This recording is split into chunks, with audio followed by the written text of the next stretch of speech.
Depuis toute petite, Julia rêve de tout savoir sur la Terre.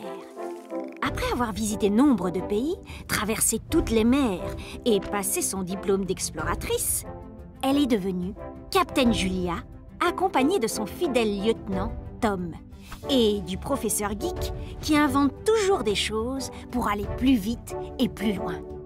Ce qui est bien pratique, car Julia veut toujours tout savoir sur la Terre. Et pour cela, il lui faut prendre de la hauteur. Poussée par les vents, Captain Julia s'envole vers le plus haut sommet au monde, le mont Everest. Très vite, elle découvre une vue magnifique.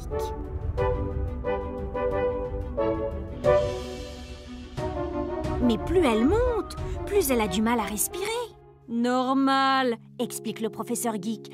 La Terre est une planète entourée par une couche de gaz, l'atmosphère, qui nous permet de respirer et nous protège des rayons du soleil.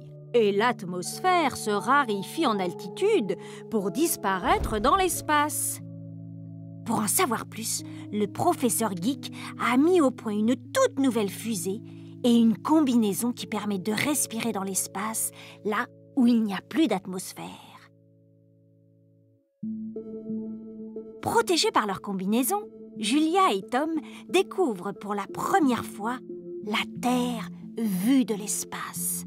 Quel spectacle merveilleux que celui de notre planète entourée d'atmosphère qui nous permet de respirer et nous protège des rayons du soleil.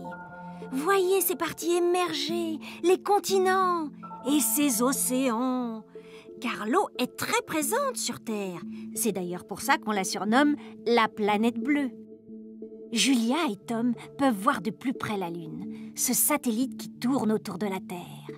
Mais poussée par sa passion d'exploratrice, Julia veut toujours en savoir plus.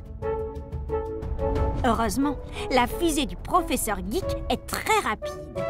Et Captain Julia admire alors la Terre, qui n'est qu'une des planètes qui tournent autour du Soleil. Elle fait partie du système solaire. Grâce à un ordinateur super puissant qui permet de voir une image des planètes alignées, Julia découvre que notre belle planète Terre est la 3e en partant du Soleil, après Mercure et Vénus.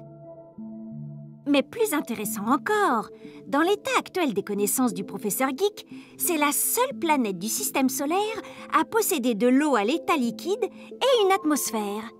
Et leur présence s'explique par la position de notre planète, qui n'est ni trop proche, ni trop éloignée du Soleil. Des températures ni trop élevées, ni trop basses ont favorisé l'apparition et le développement de la vie, phénomène exceptionnel dans le système solaire. Merci et à bientôt, Captain Julia, pour de nouvelles aventures dans l'espace.